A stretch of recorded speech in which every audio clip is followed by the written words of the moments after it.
शादी हुई थी, दूल्हा दुल्हन वर वधू परिवार के साथ दर्शनों के लिए आए।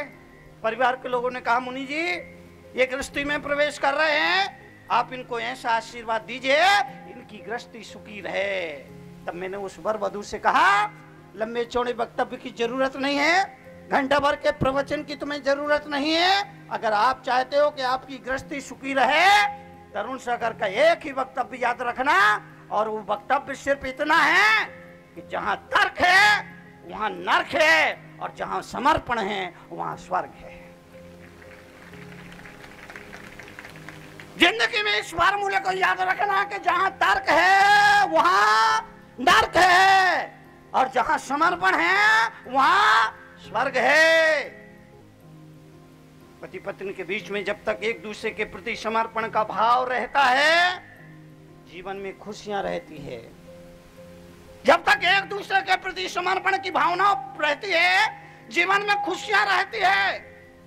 जहां समर्पण और प्रेम होता वहां खुशियां ही खुशियां होंगी। और जब समर्पण कम होने लगता है, कम होने लगता है, कम होने लगता है, कम होने लगता है, तो जिंदगी में टकराव शुरू होने लगता है। शादी के बाद 6 महीने तक पति बोलता है, पत्नी सुनती है, 6 महीने बाद पत्नी बोलती है, पति सुनता है, साल भर बाद दोनों बोलते हैं, पड़ोसी रामलाल सुनता है। समर्पण जहां रहेगा वहां सुख रहेगा। एक वक्त अब याद रखना, विनम्रता में जीने की आदत डालो, हाथ जोड़ करके जीने की आदत डालो। आज के आदमी ने हाथ जोड़कर जीने बंद कर दिया, हाथ बांध करके चलता है, हाथ बांध करके जीता है, हाथ बांध करके रखता है।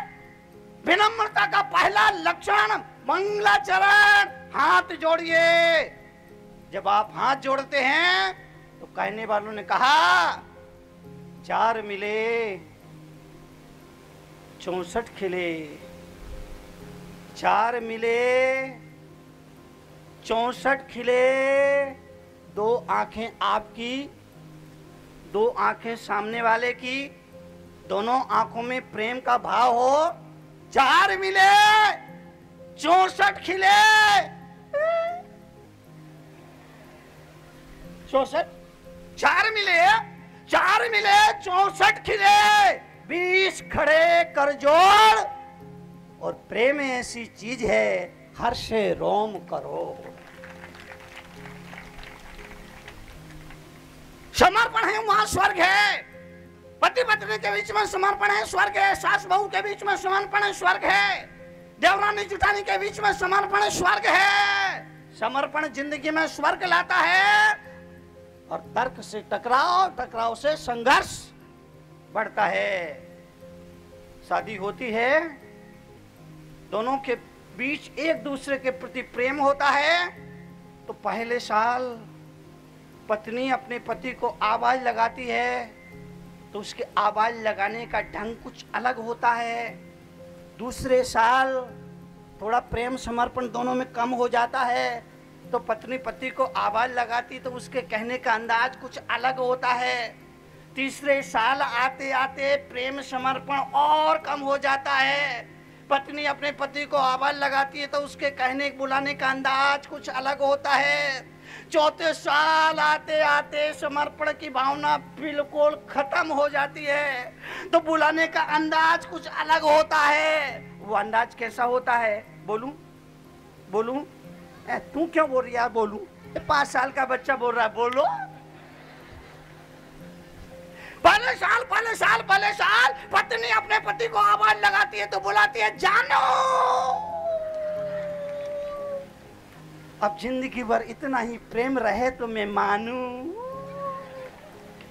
पहले साल दोनों में समर्पण है, दोनों में समर्पण है, दोनों में एक दूसरे के प्रति आदर है, दोनों एक दूसरे की भावनाओं का आदर कर रहे हैं। इसलिए पहले साल पत्नी अपने पति को आवाज लगाती कहती जानो। दूसरा साल शुरू होता है, पत्नी अपने पति को आवाज लगाती और कहती है अरे कहाँ हो? अब जानू गया पानी भरने, जानू जानू गया पानी भरने, तीसरी साल होते होते और कमर हो जाता है, आवाज लगाती हो, पप्पू के पापा सुनते नहीं, चौथा साल आते आते कह दिया रे कहाँ मर गए। रात सपने में बापू आए, बोले तरुण सागर ये क्या हो रहा है। मैंने कहा बापू पूरा देश रो रहा है। बोले ये देश क्यों रो रहा है। मैंने कहा बापू चादर है छोटी और पैर पसार के सो रहा है। रात सपने में बापू आए, बोले तरुण सागर क्या हो रहा है। आपसे निवेदन करना चाहता हूं, जीवन में एक सबक, हर सवाल का जवाब देना जरूरी नहीं। सामने वाला गुस्से में है, आप चुप रहिए। सामने वाला क्रोध में है, आप समझदारी का परिचय दीजिए।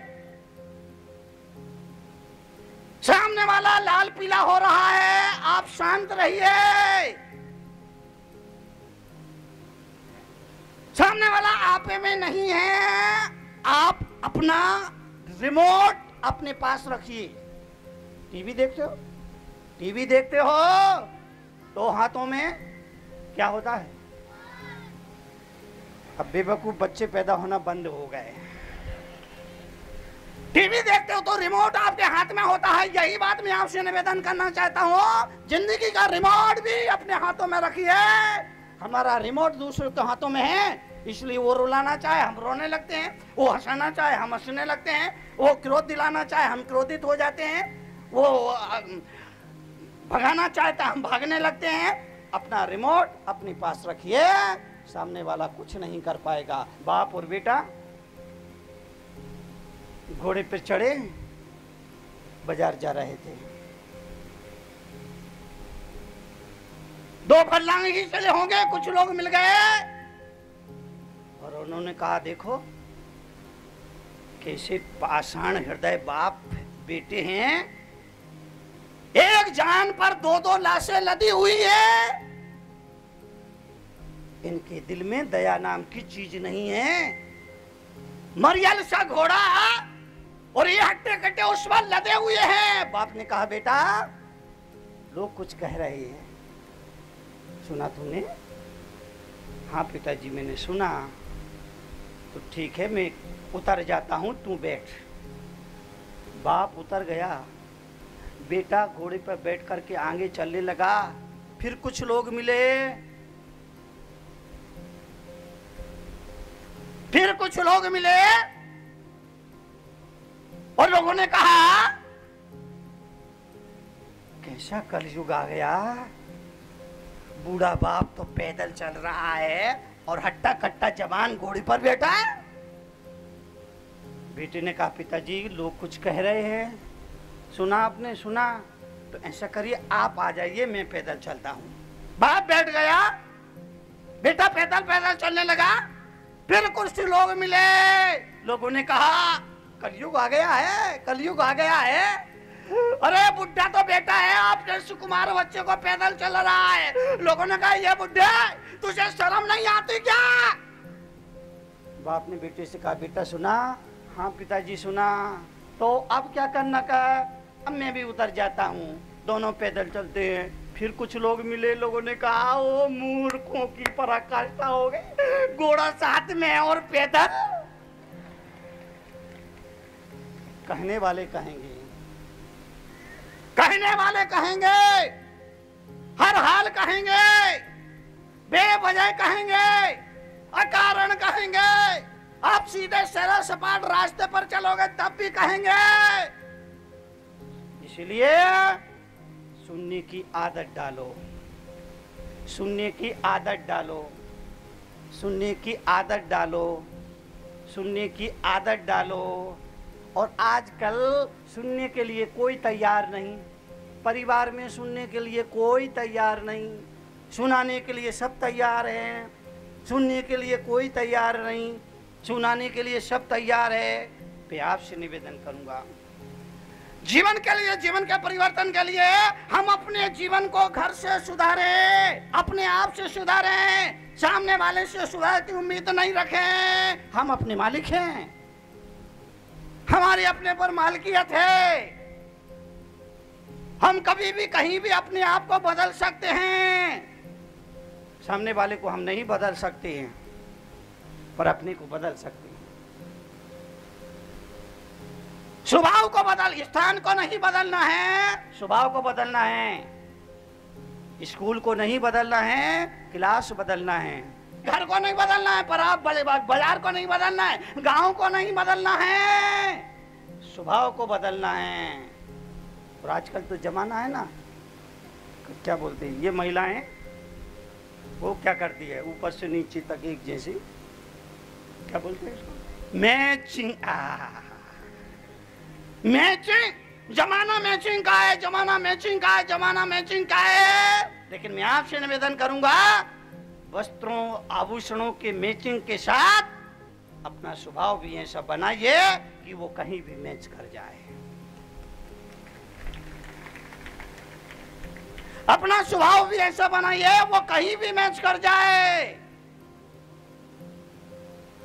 ऐसा स्वभाव अगर बन जाए तो व्यक्ति जहां जाएगा वहां आनंद ही बरसेगा। दो तरह के लोग होते हैं, गुस्सैल पति की पत्नी पति के घर से बाहर जाने के लिए भगवान से प्रार्थना करती है। गुस्सैल पति की पत्नी पति के घर से बाहर जाने का इंतजार करती है। गुस्सैल पति की पत्नी पति के घर से बाहर जाने का इंतजार करती है, और शांत पति की पत्नी पति के घर आने के लिए भगवान से प्रार्थना करती है। दो स्थितियां हैं, दो स्थितियां। इसलिए तरुण सागर का कहा, अगर आप माने तो मैं आपसे निवेदन करना चाहता हूं, आपको मालूम होना चाहिए गुस्सैल स्वभाव के व्यक्ति को उसकी पत्नी भी पसंद नहीं करती है, और शांत स्वभाव वाले व्यक्ति को उसका पड़ोसी भी पसंद करता है। चुप रहो, चुप रहो। जवाब, हर सवाल का जवाब देना जरूरी नहीं है। 90% सवाल के जवाब देना जरूरी नहीं होते, लेकिन फिर भी हम जवाब देते हैं, क्योंकि हमको लगता है अगर हमने तुरंत जवाब नहीं दिए तो हमारे स्वर्ग का सर्टिफिकेट कैंसिल हो जाएगा।